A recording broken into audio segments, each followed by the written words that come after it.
कुछ लोग फट रहे हैं, आप जाती हैं और आपको क्या तकलीफ है बनाने के लिए? सुनिए, मैं उनके विचारों को गलत कह सकती हूँ, लेकिन मैं कहीं क्यों जाती हूँ, आपको इस बात से क्या लेना देना?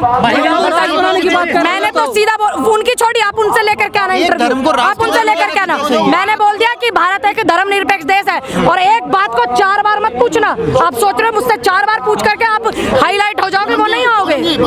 जो लोग भारत को हिंदू राष्ट्र बनाने का नारा दे रहे हैं, और वो मंत्री भी हैं, और महाराष्ट्र उसके मध्य प्रदेश के जो मुख्यमंत्री बीजेपी के, वो कह रहे हैं हम सारे धर्म ग्रंथों को स्कूलों में पढ़ाएंगे, तो आपको लगता है कि संविधान के साथ खिलवाड़ नहीं तो और ये क्या है? देखिए, मैं उनको बस ये कहूंगी कि एक बार वो संविधान पढ़ें, क्योंकि संविधान में साफ साफ लिखा है कि भारत धर्मनिरपेक्ष देश है। मैं कितनी बार बताऊं, मैं उनसे अनुरोध करती हूं कि वो संविधान पढ़े। अगर संविधान में लिखा है तो वो चीजें जो है हम उसका सम्मान करेंगे, संविधान में नहीं लिखा तो नहीं करें। ये लोग इसलिए करते हैं, लोगों की भावनाओं से ये खिलवाड़ करते हैं। आप समझिए मेरी बात को, ये भावनाओं से खिलवाड़ करके अब ये जो 24 का इलेक्शन आ रहा है ना, ये उसमें लोग फिर क्या सोचते हैं, जो युवा है जो भ्रमित हो जाता है, वो क्या सोचता है, अच्छा लोग हैं हमारे भटक जाते हैं, बहक जाते हैं। आजकल आपको पता ही है कि ये जो नशा है ना धर्म का, ये बड़ा खतरनाक है, तो ये उनको और बहकाने भटकाने और उनकी भावनाएं जो हैं उनको आहत करने के लिए ये चीजें ऐसा करते हैं। लेकिन मैं सभी को ये बोलूंगी कि जो चीजें हो सकती हैं इस देश में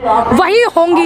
इस देश में जो देश जब सोचने में लोग आए, अच्छा ये देश कैसे चलेगा, अरे कैसे चलेगा, अब देश आजाद तो हो गया, तो तब जाकर के संविधान का गठन हुआ था, संविधान लागू हुआ था, बाबा साहब ने संविधान बनाया, उसको लागू करा कि ये देश संविधान से चलेगा, तो संविधान से ही चलेगा। क्या दिक्कत क्या है? उनको ये जो लोग कह रहे हैं कि भारत को हिंदू राष्ट्र बनाएंगे, चाहे वो बाबा है चाहे वो नेता है, कोई भी है, इनको संविधान से दिक्कत क्या है? और हिंदू राष्ट्र, क्योंकि जो गरीब, भारत को हिंदू राष्ट्र क्यों बनाना? देखिए, जो गरीब व्यक्ति है ना, वो संविधान का सहारा लेकर के अपनी आवाज उठा सकता है, मजबूत बन सकता है, और जो शिक्षित व्यक्ति है वो संविधान का सदुपयोग करके इनको मुंह तोड़ करके जवाब दे सकता है। इनको इसी बात से तकलीफ है कि अगर ये संविधान को पढ़ लेगा और ये शिक्षित हो जाएगा तो ये जो है नेताओं के हलक में से जुबान खींचने की ताकत रख लेगा, इसलिए इनको तकलीफ है। आप एक दल से संबंध भी रखती है, राजनीतिक दल से संबंध रखती है। वर्तमान समय में जो भारत जोड़ो यात्रा राहुल गांधी जी की देश भर में चल रही है, जो समापन की तरफ है, आपको आज समापन है उसका, आपको लगता है कि उससे कुछ जो उनकी छवि है वो सुधरेगी,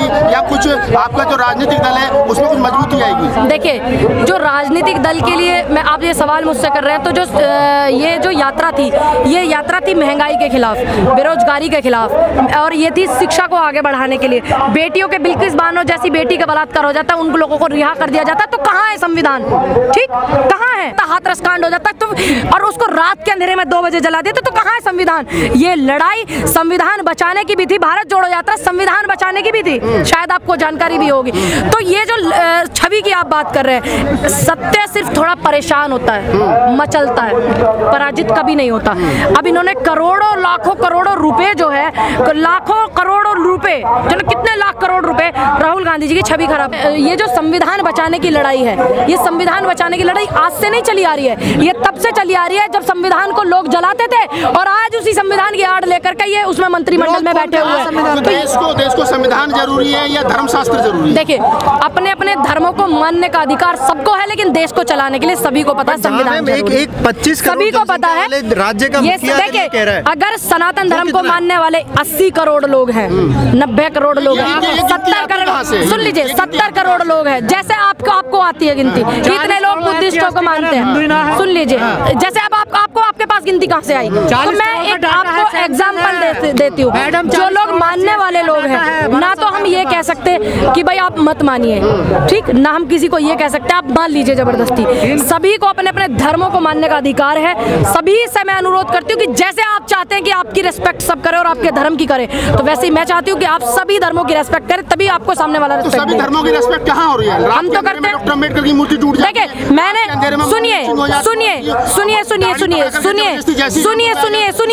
मैं इन बातों के खिलाफ हूँ, ये आप भी जानते हैं। मैं उन लोगों के भी खिलाफ हूँ जब संविधान को जलाने वाले लोग थे, मैं उन लोगों के भी खिलाफ हूँ जब अम्बेडकर की मूर्ति तोड़ने वाले लोग थे, और अम्बेडकर जी की जो मूर्ति तोड़ी गई, आज वही लोग संविधान की आड़ ले रहे हैं। हमें इन चीजों से सतर्क रहना। संविधान बचाओगे की जो लड़ाई लड़ रहे हैं, यात्रा कर करके आई हैं मेधा पाटकर जी, और मुझे यात्रा में भी उन्होंने आमंत्रित किया था। मेरा दुर्भाग्य है कि मेरी मदर का ऑपरेशन हुआ, मैं नहीं आ पाई, तो इसलिए मैं आज यहाँ पे आई हूँ, क्योंकि मैं संविधान को मानती हूँ। ऐसा नहीं है नहीं मानती हूँ, मैं संविधान को मानती हूँ। किन लोगों से खतरा है? जिन लोगों के चौके चूल्हे चल रहे हैं ना बकवास करने से, क्या आप नहीं मानते कि संविधान खतरे में है? बताइए, मानते कि नहीं? क्यों?